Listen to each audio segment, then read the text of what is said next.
the hurry to transform my ancestral or my own trauma and my ancestral trauma is often part of the trauma itself. When we are too fast, it's a mechanism to feel less.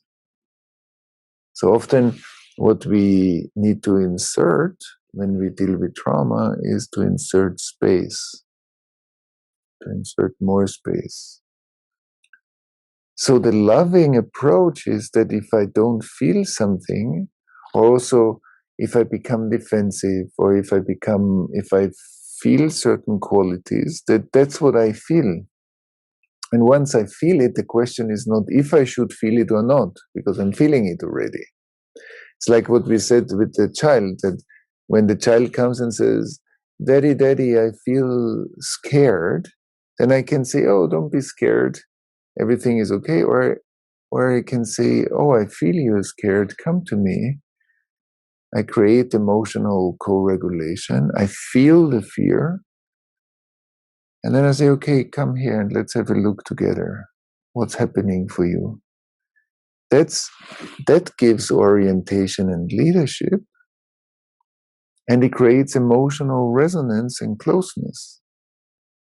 So I value the emotion of my child, and I'm still a grown-up human being that can look at the situation and what's happening, give orientation. That's great leadership. And the same is what I do with myself in my own introspection. I look at, what I find is not a mistake that I need to get out of the way in order to get to health, or to get to integration, or to get to healing. Often we want to get there, and by looking at the aim, we forget the trauma that is between us and where we want to be.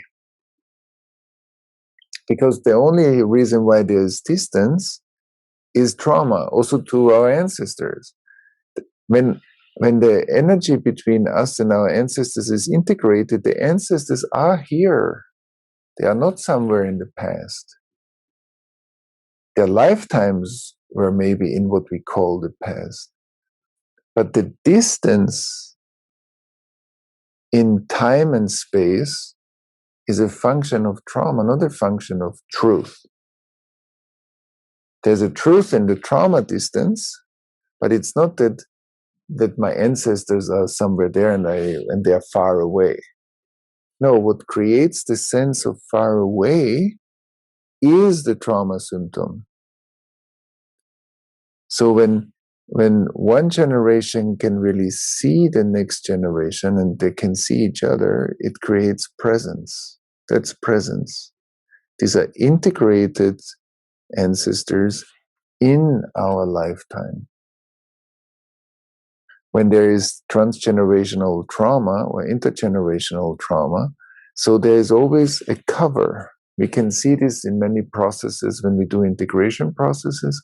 The past is always on our seeing. It covers our seeing.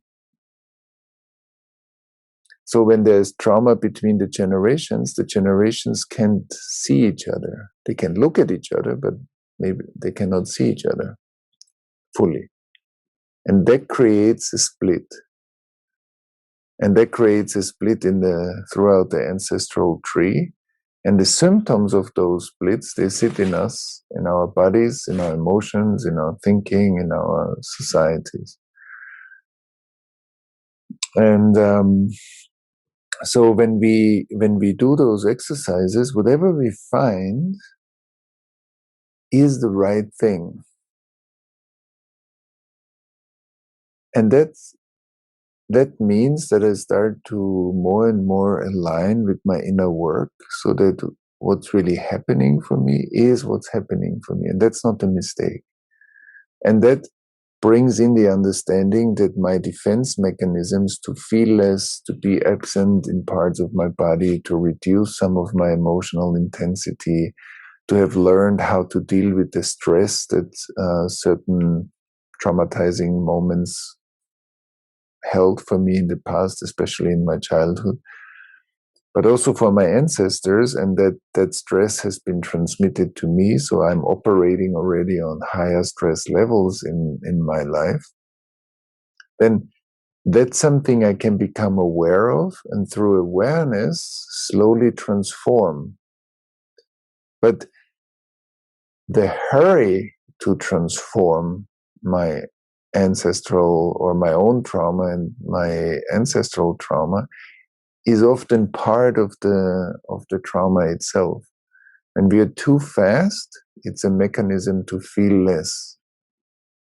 So often what we need to insert when we deal with trauma is to insert space, to insert more space, to also find ways to slow down and really learn to be with what I feel. And sometimes I feel a lot, sometimes I might sense a lot, and sometimes I might sense nothing.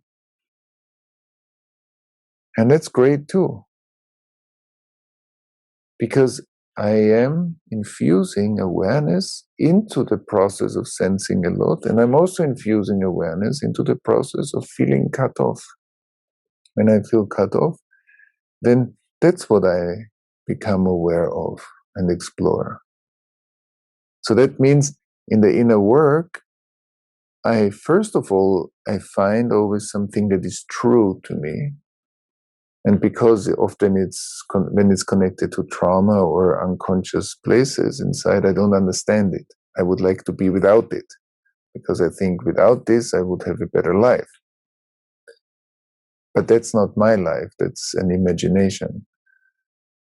My life starts where I'm sitting now, and then there is a process, and we can unfold and grow and, as we said, become aware of, digest, and integrate. And when we integrate something, the two-ness gets unified and integrated.